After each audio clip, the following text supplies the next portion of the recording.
సోదరీ సోదరులారా, లోకంలో 2 విధాలైన జ్ఞానం ఉన్నది. దేవుని జ్ఞానం, లోక జ్ఞానం. లోకంలో వ్యాపారం చేసేవారు, ఉద్యోగాలు చేసేవారు, ఎందరో లోక జ్ఞానంలో ఆరితేరిన వారున్నారు. ఇలాంటి వారు సంఘనాయకులైతే సంఘాలకు గొప్ప ప్రమాదం. వీరికి ఆధ్యాత్మిక వివేకం లేదు. లౌకికమైన విధానాలు దేవుని సంఘంలో పనిచేయవు. దేవుడు నిర్ణయించిన విధానం దేవుడే మార్చాలి కాని మనం అందులో మార్పులు చేర్పులు చేయకూడదు. పని ఇచ్చిన దేవుడే ఆ పనికి సమానమైన శక్తిని ఇవ్వగలడు. దేవుని ప్రేమను మనం సందేహించగలమా? దేవుడు తన సేవకులకు ఎక్కువ పనిభారం పెట్టి వారిని వేధిస్తాడా? దేవుని పనిని గురించిన నియమ నిబంధనలు దేవుడే ఏర్పరచాలి. పని చేయించేవాడు దేవుడు, పనిచేసేవాడు కూడా దేవుడే. మా శ్రోతలను ఒక్కసారి ఏదెను తోటలోని వృత్తాంతం వైపు దృష్టి మరల్చమని కోరుతున్నాము. ఆ తోటలో ఏమి జరిగింది? ఆది సర్పం హవ్వకు సలహా ఇస్తున్నది. అది ఎటువంటి సలహా? చూడమ్మా శ్రీమతి హవ్వా, ఈ చెట్టు పండు నీవు తినాలి, తింటే నీకు జ్ఞానం వస్తుంది. దేవుడు నిన్ను తినవద్దన్నాడు అంటే నీకు జ్ఞానం రావడం దేవునికి ఇష్టం లేదు. అయితే నీ మేలు కోరేవాడైతే ఈలాంటి ఆంక్షలు పెడతాడా? మీరు బాగుపడడం దేవునికి ఇష్టం లేదు. మిమ్మల్ని బాధపెట్టి దేవుడు సంతోషిస్తాడు అంటూ సర్పం ఎన్నెన్నో సలహాలు చెప్పింది. దేవుడు మోషేతో ముఖాముఖిగా మాట్లాడాడు. అనేక మందికి దేవుడితో ముఖాముఖి సంభాషణ అంతగా ఇష్టముండదు. ప్రతిదానికి దేవుని సలహా ఎందుకు అంటూ తృణీకరిస్తారు. మనుష్యులను సలహా అడుగుతారు గాని దేవుణ్ణి అడగనే అడగరు. లేదా సంఘం ద్వారా పనిచేస్తామంటారు, లేదా సాంప్రదాయాన్ని అనుసరిస్తారు, సంస్థలను ఆశ్రయిస్తారు.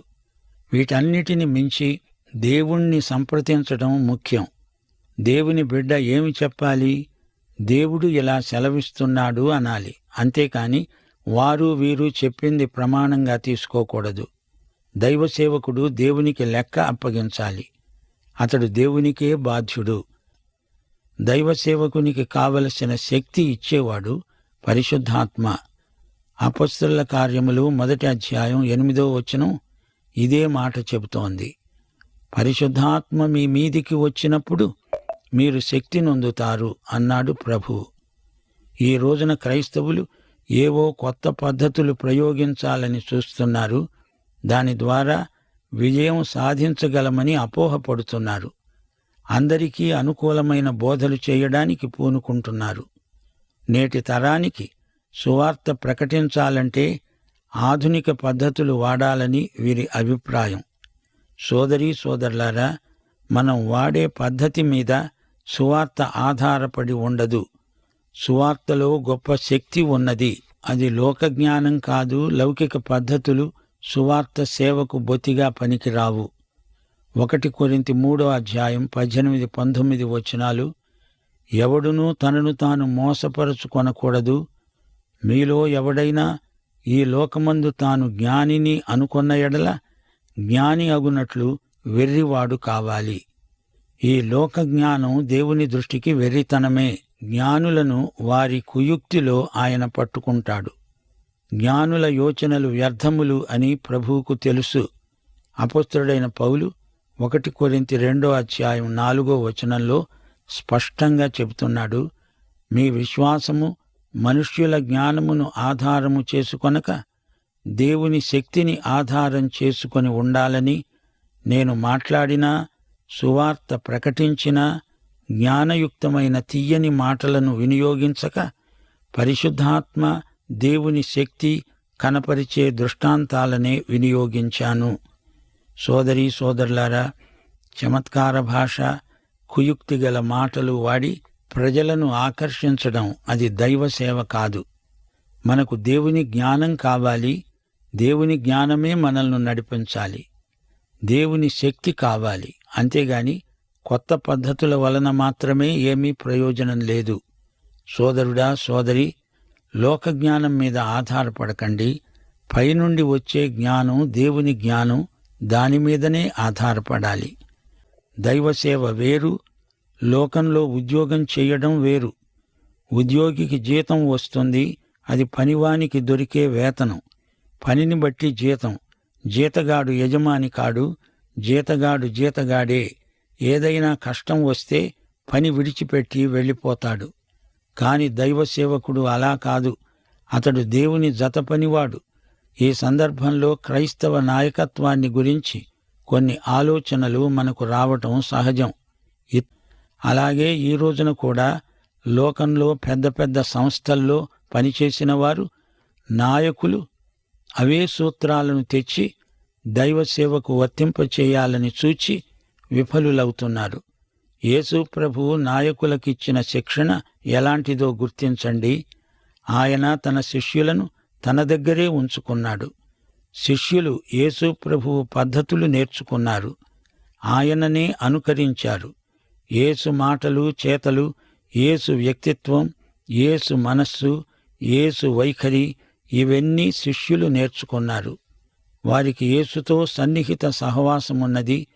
పరిశుద్ధాత్మ ఈ రోజున యేసు వ్యక్తిత్వాన్ని క్రైస్తవ నాయకులలో ప్రకల్పన చేస్తాడు. అలా చెయ్యనివ్వాలి. ఇన్ని అంశాలను మనం అంగీకరించవచ్చు. 1. క్రైస్తవ నాయకుడు సామర్థ్యము కలిగి ఉండాలి. 2. దైవభక్తి గలవాడై ఉండాలి. 3. సత్యవంతుడై ఉండాలి. నీతి నిజాయితీ గలవాడై ఉండాలి. 4. న్యాయం తీర్చే వ్యక్తి అయి ఉండాలి. ఇతరులకు మంచి మాదిరి అయి ఉండాలి. సోదరీ సోదరులారా, ఈ 4 సాధారణ నియమాలు. ఇవి అందరికీ వర్తిస్తాయి. శక్తి, సామర్థ్యం, భక్తి, సత్యసంధత, నిస్వార్థం, వీటిని మించి క్రైస్తవ నాయకుడు క్రీస్తు మనస్సు గలవాడై ఉండాలి. యేసుక్రీస్తు యొక్క నాయకత్వ లక్షణాలు పరిశుద్ధాత్మ విశ్వాసిలో ఏర్పరుస్తాడు. లోకంలో జ్ఞానులిచ్చే సలహాలు మనం వినవచ్చు, కాని వాటిని వడపోత పోయాలి. అందులో దేవుడు ఆమోదించిన అంశాలు మాత్రమే తీసుకోవాలి, మిగతావి విడిచిపెట్టాలి. క్రైస్తవ నాయకులు తమ దేశ సంస్కృతిలో నుండి అంతా తీసుకోకూడదు. యేసుక్రీస్తు ప్రబోధాలకు భిన్నమైన వాటిని విసర్జించాలి. దైవసేవకుడు ఒక తప్పు చేసినప్పుడు శ్రేష్టమైంది పోగొట్టుకుంటాడు గాని దేవుడు దాని తరువాతది శ్రేష్టమైందే ఇస్తాడు. ఇది చరిత్రలో మనము నేర్చుకునే సత్యమే. మోషేను గురించి హెబ్రీ పత్రిక 3వ అధ్యాయం 2వ వచనం ఒక మంచి మాట చెప్తున్నది. దేవుని ఇల్లంతటిలో మోషే నమ్మకమైనవాడు. మోషేలో స్వార్థం బొత్తిగా లేదు. తన సొంత పిల్లలకు అధికారం కట్టబెట్టాలని మోషే ప్రయత్నించలేదు. ఏలీ కుమారులు ఏమయ్యారు? సమూయేలు కుమారుల గతి ఏమైంది? దైవసేవకులు ఈ విషయంలో జాగ్రత్తగా ఉండాలి. మోషే విధానాన్ని నేర్చుకోవాలి. దైవసేవలో తన స్వంత పిల్లలని, ఇతరుల పిల్లలని పక్షపాత బుద్ధి ఉండకూడదు. సోదరీ సోదరులారా, వింటున్నారా? యేసుక్రీస్తు మోషే కంటే శ్రేష్ఠుడు. మనము ఒప్పుకొనిన దానికి అపొస్తలుడు, ప్రధాన యాజకుడు అయిన యేసు మీద లక్ష్యముంచండి. దేవుని ఇల్లంతటిలో మోషే నమ్మకముగా ఉండినట్లు యేసుక్రీస్తు కూడా తనను నియమించిన వానికి నమ్మకంగా ఉన్నాడు. ప్రతి ఇల్లు ఎవడైనా ఒకని చేత కట్టబడుతుంది. సమస్తమును కట్టినవాడు దేవుడే. ఇంటికంటే దానిని కట్టినవాడు ఎక్కువ ఘనత పొందినట్లు యేసుక్రీస్తు మోషే కంటే ఎక్కువ మహిమకు అర్హుడుగా ఎంచబడ్డాడు. మోషే పరిచారకుడై ఉండి దేవుని ఇల్లంతటిలో నమ్మకంగా ఉన్నాడు. అయితే క్రీస్తు కుమారుడై ఉండి ఆయన ఇంటి మీద నమ్మకంగా ఉన్నాడు. ధైర్యమును, నిరీక్షణ వలని ఉత్సాహమును తుదమట్టుకు స్థిరముగా చేపట్టిన ఎడల మనమే ఆయన ఇల్లు. బైబిలులోని గొప్ప భక్తులందరూ ఆయా సుగుణాలలో యేసుక్రీస్తును ఛాయామాత్రంగా మనకు కనపరుస్తారు. ఈ రోజున యేసుక్రీస్తు మనకు అనుగ్రహించిన గొప్ప వరం, చెప్పశక్యము కాని దేవుని వరం యేసుక్రీస్తే. నిర్గమకాండంలో మనకు స్పష్టంగా కనిపించే దర్శనం ఒక్కటే. యెహోవాయే ఏకైక దేవుడు, సత్యదేవుడు. మోషే యిత్రో చేత ఈ సత్యాన్ని ఒప్పించాడు. అలాగే మనం కూడా రక్షణ లేని మన బంధుమిత్రాదుల చేత ఈ సత్యాన్ని ఒప్పించాలి. మన జీవితంలో దేవుడు ఏమి చేశాడో వారికి చూపించాలి. మన ఆధ్యాత్మిక ప్రభావం వారి మీద పడేట్లు చూడాలి. సోదరీ సోదరులారా, యిత్రో మోషేల సంభాషణ దేవుని వాక్యంలో, ముఖ్యంగా ఈ అధ్యాయంలో ఎంతో ప్రాముఖ్యతను సంతరించుకున్నది. నాయకత్వ బాధ్యతలు నమ్మకమైన విశ్వాసులతో పంచుకోవడం మంచిదే, కాని సరైన అవగాహన ఉండాలి. తోటివారిని పనిలో సుశిక్షితులను చెయ్యడానికి మాత్రమే బాధ్యతలు పంచాలి గాని ఈ నాయకుడు హాయిగా కాలక్షేపం చెయ్యటానికి కాదు. అన్ని పనులు నేనే చేస్తాను అనే నాయకుడు ఇతరులనెవరినీ నమ్మలేకపోతున్నాడు అని అర్థం. అది సరైన క్రైస్తవ మనస్సు కాదు. ఎవరినీ నమ్మకపోతే నాయకుడు సేవ చెయ్యలేడు. ఇతరులతో సరైన సంబంధాలు పెంపొందించుకోలేడు. ఈ విషయంలో 1 కొరింథీ 13వ అధ్యాయంలోని ఒక్క మాటను మా శ్రోతల దృష్టికి తెస్తాము. ప్రవచించే కృపావరము కలిగి మర్మములన్నీ జ్ఞానమంతా ఎరిగినవాడవైనా, కొండలను పెకలింపగల పరిపూర్ణ విశ్వాసము గలవాడవైనా, ప్రేమ లేనివాడవైతే నీవు వ్యర్థుడవు. ప్రేమ అన్నిటికీ తాళుకుంటుంది, నమ్ముతుంది, నిరీక్షిస్తుంది. అలా కాని పక్షంలో సేవకుడు వ్యర్థుడవుతాడు. సేవ జరగవచ్చు, అనేకులు ప్రయోజనం పొందవచ్చు, కాని వ్యక్తిగతంగా సేవకునికి ప్రయోజనముండదు. అతని మాటలు మోగే కంచు, గణగణలాడే తాళం. దేవుడు మనకు మోషేలాంటి నాయకులను, క్రీస్తు మనస్సు నెరిగిన సేవకులను దయచేస్తాడని నిరీక్షిద్దాము.